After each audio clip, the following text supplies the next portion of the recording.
Welcome back to my channel.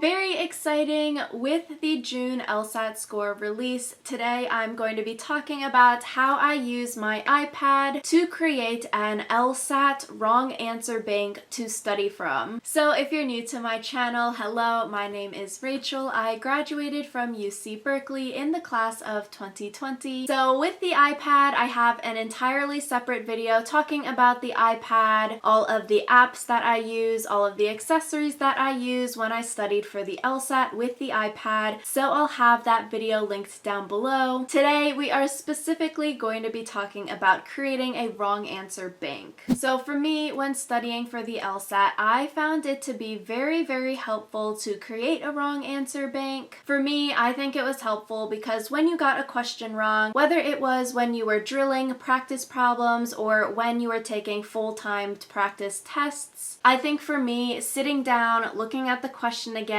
writing down why the wrong answers were wrong and why the right answer was correct, then my reasoning for why my thought process made me choose the wrong answer, rather than, okay, spend a couple minutes on a question, you maybe watch a video online explaining that answer to you, or you read at the back of the workbook that you're working out of the correct answer, and then you move on. You never think about it again. For me, writing this down and writing down my thought process of why this question tripped me up, I think was very helpful because it gets you to think about these questions rather than just, okay, I got, 10 questions wrong, let me just blaze through it really quick and not really review the right and wrong answers. I think that's very important. You can get a question right in two ways. It's not just choosing the right answer, but it's being able to eliminate the wrong answers. So for me on my iPad, I just created a note in the Notability app called Wrong Answer Bank. And so with this note, I would screenshot the questions from my computer that I got incorrect on one page, and then on the second page, I would screenshot the question a second time, and then I would write my notes down. So, okay, what was the correct answer? What was the answer I chose? And why I got the question wrong? So this is a main conclusion question. You could definitely create different notes for different kinds of questions. So maybe a note for main conclusion questions, a note for most strongly supported questions. For me, I just put them all in one note. So like here is another example. I screenshot the question that I got wrong. It's a blank version of the question on one page. So then later in my studying, I can go through these questions again and I could answer the question on this blank page version, and then I can just scroll down and then see what was the correct answer. Did I get the question wrong again, which does happen,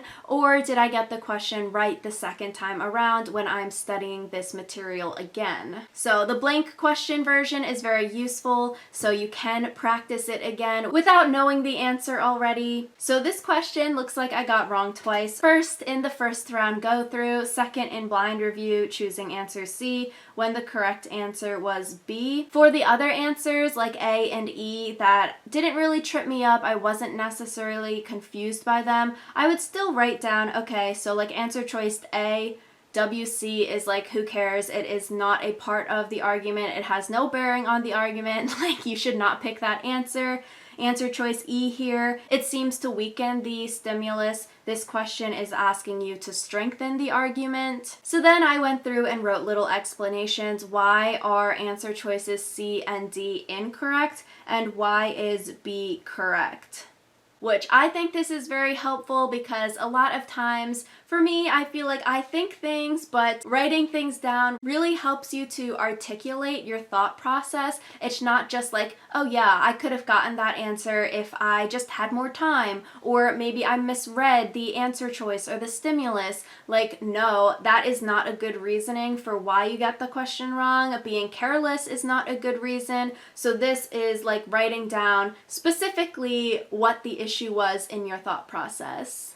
So here is another example. Usually also I'll mark up the stimulus for the question. So okay, what's a premise? What's the conclusion? For all the wrong answer choices here, basically A, C, D, and E, it is like one word that makes the answer choice incorrect. So like for me, writing these things out and saying, dang, one word can make the entire answer choice wrong, no matter how good that answer choice sounds otherwise. It might sound and look really good, but that one word is a reason why you should not pick it. If a question is even a little bit wrong, it is wrong, basically. So that is how I formatted my wrong answer bank. Very, very simple. And then when studying, when I would have free time, I would just go through the wrong answer bank, and then on the clean version of the question that I have, I would do the question again, mark notes down, everything like that. Then I could scroll down, look at the right answers and wrong answers, see if I got the question right, going through it again, or still wrong, and why I got it wrong for a second time. And then I would just erase everything on the blank question page so that if I needed to, I could do the question a third time, fourth time, depending on how many times that same question tricked me up. I think this is very important, similar to everyone talking about blind review, going through your wrong answers, knowing why you're getting these questions wrong rather than just skimming through your right answers and wrong answers when you are drilling or practicing real practice tests is important to help you learn the ins and outs of the tests.